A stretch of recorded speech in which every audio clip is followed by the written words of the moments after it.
Hello teachers, നമസ്തേ. ഇന്നത്തെ വീഡിയോയിൽ പറയാൻ ഉദ്ദേശിക്കുന്നത് സൂഫി കാവ്യമാണ്. അപ്പോൾ രചനാകാർ, രചനാകാലം നമുക്കൊന്ന് നോക്കാം.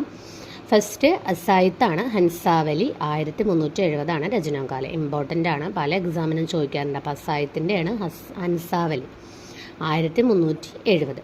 ഇനി ഇതിൻ്റെ വർണ്ണ്യ വിഷയം എന്ന് പറയുന്നത് ഗുജറാത്തി മിശ്രിത് പശ്ചിമി ഹിന്ദിയുമേയും രചിത് പ്രേമ കഥയാണ്. അടുത്തത് മുല്ല ദാവൂദാണ് ചന്ദാൻ. നമ്മൾ കൗട്ട് ക്ലാസ്സിൽ പറഞ്ഞിരുന്നു എന്താണ്, നമ്മൾ ചന്തയിൽ മുല്ല വാങ്ങാൻ പോകും എന്നുള്ള ഒരു രീതിയിൽ കണക്ട് ചെയ്യാൻ. അപ്പോൾ 1380. അപ്പോൾ മുല്ല ദാവൂദ് ചന്ദായൻ 1380 രചനാകാല്. ഇതിൻ്റെ ഒരു പറഞ്ഞ വിഷയം എന്ന് പറയുന്നത് ലോറിക് और चंदा की लोक कथा के माध्यम से प्रेम के महत्व का निरूपण. इसे ലോർ കഹ യാ ലോർ കായിൻ ഭി कहते हैं. അപ്പോൾ ഈ ചന്ദായനെ ലോർ കഹ അല്ലെങ്കിൽ ലോർ കായിൻ എന്നും പറയപ്പെടുന്നു.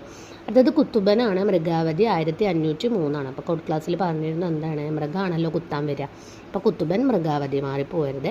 അപ്പോൾ ഇതിൽ മൃഗാവധി ഒരു രാജ് കുൻവർ की लौकिक प्रेम कथा के माध्यम से अलौकिक प्रेम वर्णन. അലൗകിക് പ്രേമിൻ്റെ ഒരു വർണ്ണനാണ് ഇവിടെ പറയുന്നത്. അടുത്തത് എന്താണ്, മഞ്ചൻ മധുമാലതി 1545. ഇതൊക്കെ ചോദിക്കാറുള്ളതാണ്. അപ്പം മഞ്ചിനും അതിലുണ്ടാവുമല്ലോ, അതായിരുന്നു കോട്ട് ക്ലാസ്സിൽ പറഞ്ഞിരുന്നത്. അപ്പോൾ എന്താണ്, മധുമാലതി और മനോഹർ की प्रेम कहानी के द्वारा अलौकिक प्रेम का വർണ്ണനാണ് കേട്ടോ ഇതിൽ. അടുത്തത് മലിക് മുഹമ്മദ് ജായസിയാണ്. പത്മാവത് നമുക്കറിയാം, അതൊരു മഹാകാവ്യമാണ്. 1520 കേട്ടോ. ഇതിൽ യഹ് आवधी का प्रथम महाकाव्य है. इसमें राजा रत्नसेन और पद्मावती की प्रेम कथा के द्वारा अलौकिक प्रेम का चित्रण किया है. അടുത്തതെന്ന് പറയുന്നത് മലിക് മുഹമ്മദ് ജായസിയുടെ തന്നെ ആഖിറി കലാം, ഒക്കെ ഇമ്പോർട്ടൻ്റ് ആണ്. പത്മാവത്, ആഖിറി കലാം 936 ഹിജറി എന്ന് കൊടുത്തിട്ടുണ്ട്. ഇസ്മേം കയാമത്ത് കാ വർണ്ണൻ തഥാ ഹസരത്ത് മുഹമ്മദ് സാഹബ് കെ महत्व का प्रतिपादन है. അടുത്തത് അദ്ദേഹത്തിൻ്റെ തന്നെ മലിക് മുഹമ്മദ് ജായസിയുടെ അക്രാവട്ടാണ്. ഇതിൽ ഇന്നേം ദേവനാഗരി വർണ്ണമാല के एक एक वर्ण के लेकर सैद्ധാന്തിക बातें कही गई. അടുത്തത് ഉസ്മാൻ്റെ ചിത്രാവലി. അപ്പോൾ ഉസ്മാൻ ചിത്രം വരയ്ക്കും. ഉസ്മാൻ മാൻ, മനുഷ്യൻ, ചിത്രം വരയ്ക്കുക, ആ രീതിയിലൊന്ന് കണക്ട് ചെയ്യുക. 1613. इसमें सुजान और चित्रावली के माध्यम से प्रेम और विरह के महत्व का प्रतिपादन है. അടുത്തത് കാസിം ഷാ हंस जवाहिराണ്. 1736. इसमें राजा हंस और रानी जवाहिर की प्रेम कथा के माध्यम से आध्यात्मिक संदेश दिया गया है. അടുത്ത नूर मोहम्मद ആണ്. अनुराग बांसुरी 1764.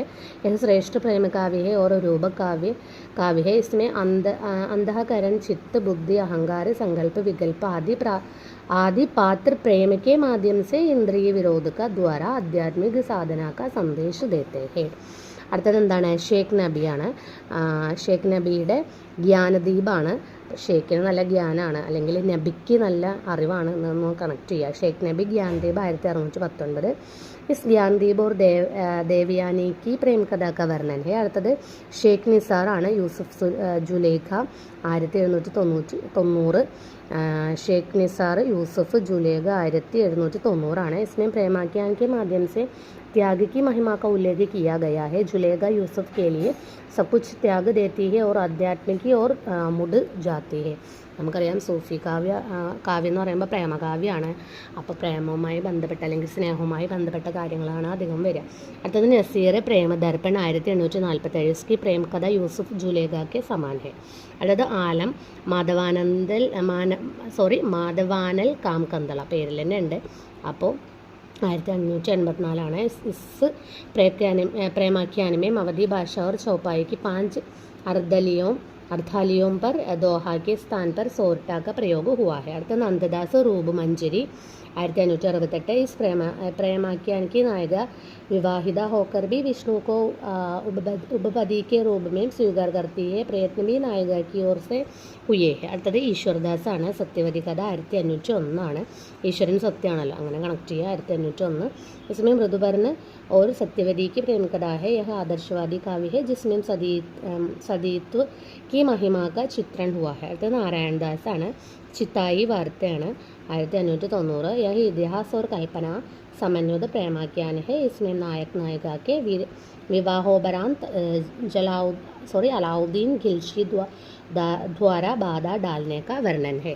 അപ്പം നമ്മൾ പറഞ്ഞു എന്താണ് അസായത്ത്, ഹൻസാവലി, മുല്ല ദാവൂദ്, ചന്ദായൻ, കുത്തുബൻ, മൃഗാവതി, മഞ്ചൻ, മധുമാലതി, മലിക് മുഹമ്മദ് ജായസി, ആക്രി കലാം.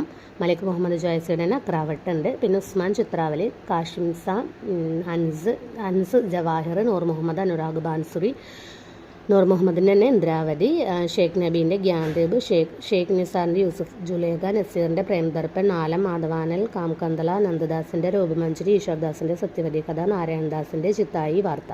അപ്പോൾ ഇത്ര ഇമ്പോർട്ടൻ്റ് ആണോ നോക്കുക. ധന്യവാദം.